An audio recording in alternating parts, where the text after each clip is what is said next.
look at this. We're trying to relax in public, in front of an audience, and we can't. And there's a value in that. The ability to be relaxed, to be able to claim that territory, if you will.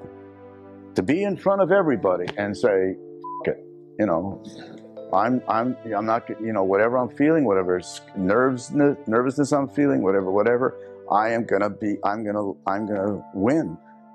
So that was one of the things he taught. So, and then he tied it into sensory memories, and the body has senses, seeing, hearing, whatever, the sense of touch. You'll walk into a room and you'll smell something and it gets you in some emotional way and you don't know why. And it was a smell that you smelled when you were 5 years old or something. I mean, we've all had that happen. Oh my God, the oh my God moment. And so there's value in that. But where he was, where the mistake came was that people began to think that that's what you do. And he said, no, those are the exercises. You get a job, you want to keep the job.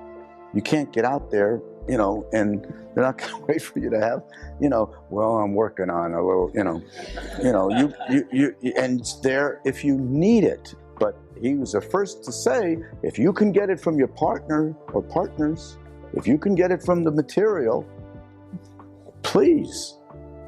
The method is your own method.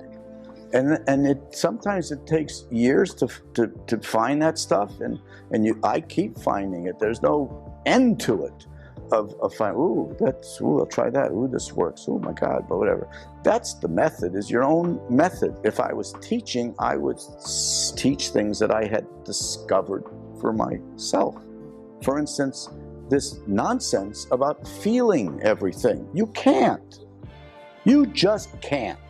It is amazing that you can fulfill the director's direction and the author's intention just by doing it. You don't know what the fuck you're talking about. There's no acting there. I mean, there's no feeling there. The script says I have to yell that out. You're full of shit. You're completely full of shit.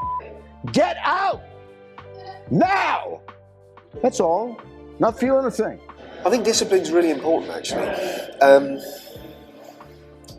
You know, in a sense, it's a bit like the army without the killing. You know, it's a bit like the army without the actual life and death bit. I really believe in because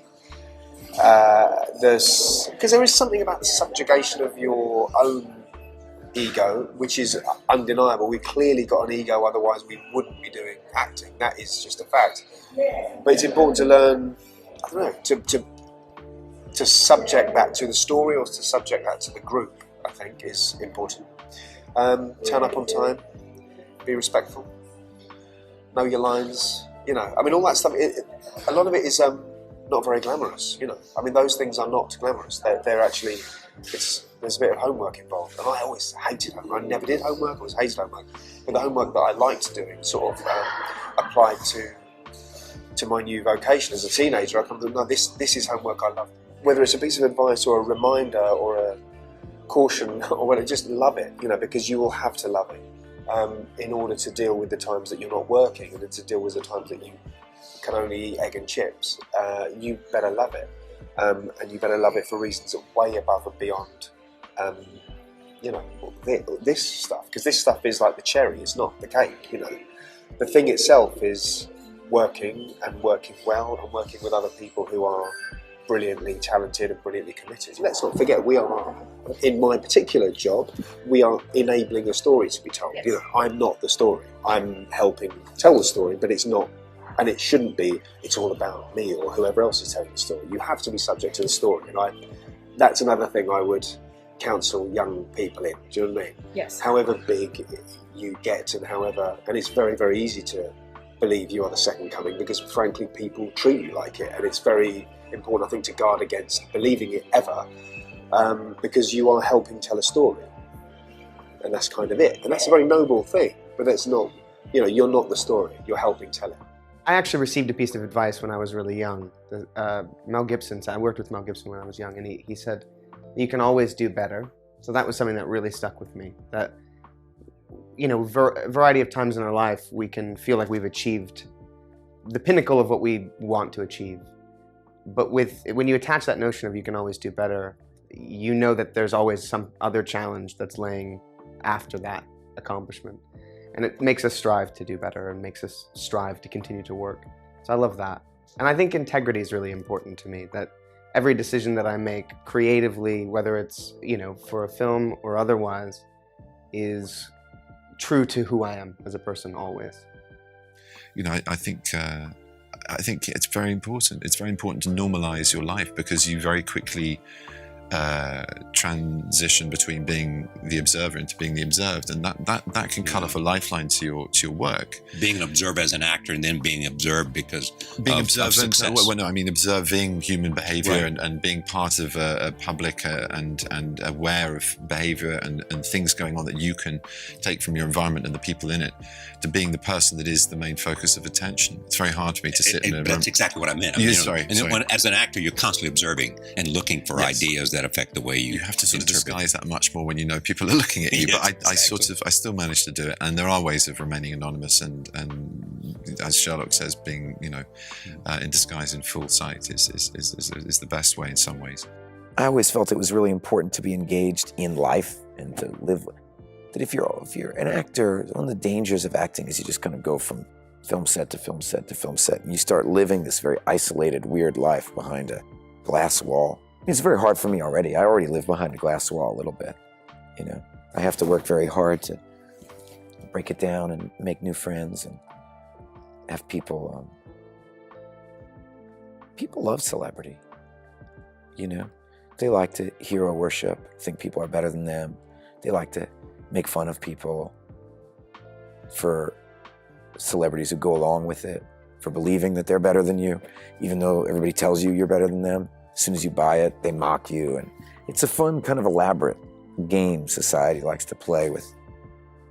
It's scary to actually think we're all equal, you know, because it addresses some fundamental ideas that, you know, we orient our lives around accomplishment. And what is accomplishment? Making money. A lot of terrible people make money. A lot of the worst people in the world make money. So we know that's not the criteria for being a successful human being. But what is the criteria for being a successful human being? You know? I mean, these are like real questions. And celebrity is a way of kind of disguising it and masquerading it all. She's wonderful. He's what I want to be. I don't have to be who I want to be because he's it, but I hate him. If I had his power, you know, whatever it is, you know, I don't know. I'm fascinated by it. The only troubles with labels is that if you buy into them, you know, if you are, I know so many people that could probably write a great novel if they would believe in themselves enough to do it. You know, our own editing of our own mind, our own fear that we're not good enough, that we're not smart enough, that we're not, why would anybody care what I think? That doesn't matter. Nobody needs to care what you think. It matters what you want to do. And the older I've gotten, the more, you know, people ask me what I am. I say I'm an actor, you know. That's what people know me as. You know, I'm lots of things. I think it's hard for men and women to find interesting parts, but now that the industry is so incredibly global, so international, I just finished working for 3 months in Spain. I feel that the cross-pollination of all these different countries and different talents is going to make for a very golden period of film. In New York, we have a theater where we have a lot of young people that are part of our theater for 2 or 3 years. And they're very inspiring to me.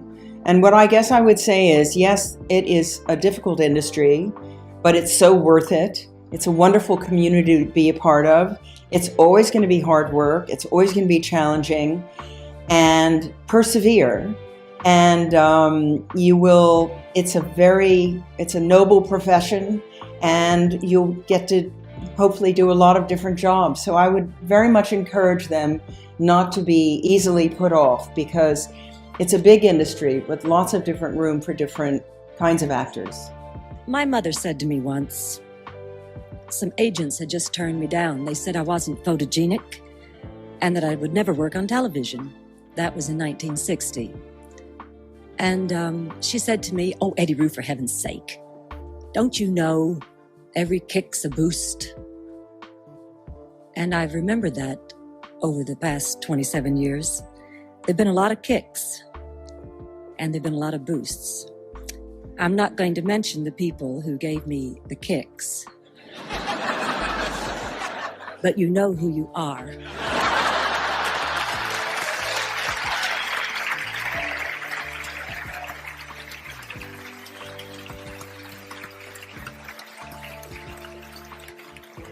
And you'll be in the book.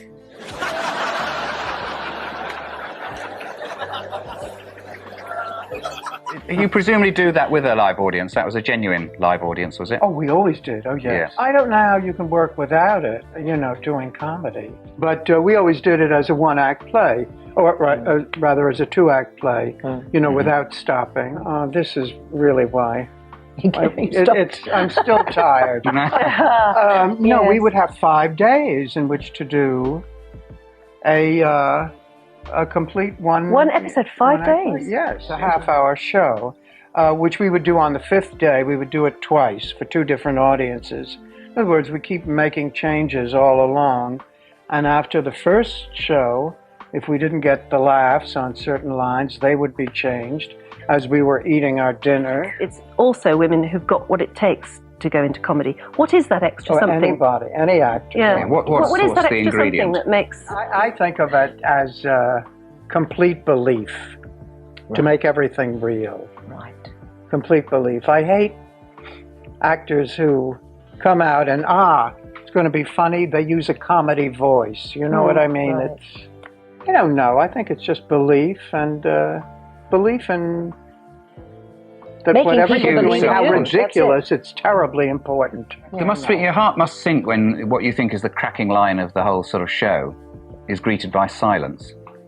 That must be a little bit daunting. I'm sure it's never happened to you. Glad to hear that. I'm delighted to hear that. But this is what I meant about after the first show on the 5th day. If you didn't get a laugh, you didn't have the luxury of going out of town with a play and saying, well, that didn't work, I'm going to try it a little differently. If it didn't work, that was the end of it, and the line would be replaced for the second show, you know.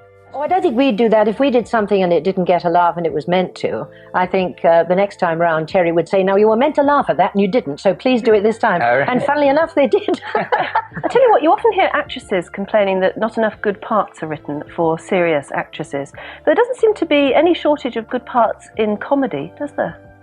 Because most actresses opt for serious roles, I think, possibly. And maybe I always think, you know, there aren't too many who want to go into comedy. Did you want to go into comedy? Who are capable. Well, yes. Well, yeah. What is that? Well, I drifted into comedy. I mean, at RADA, Royal Academy of Dramatic Art, which was really during the war. You know, I was told I was going to be the second gravedigger in Hamlet or something, so there was a great shortage of chaps. And I could never take myself seriously enough, I suppose. Is the trouble.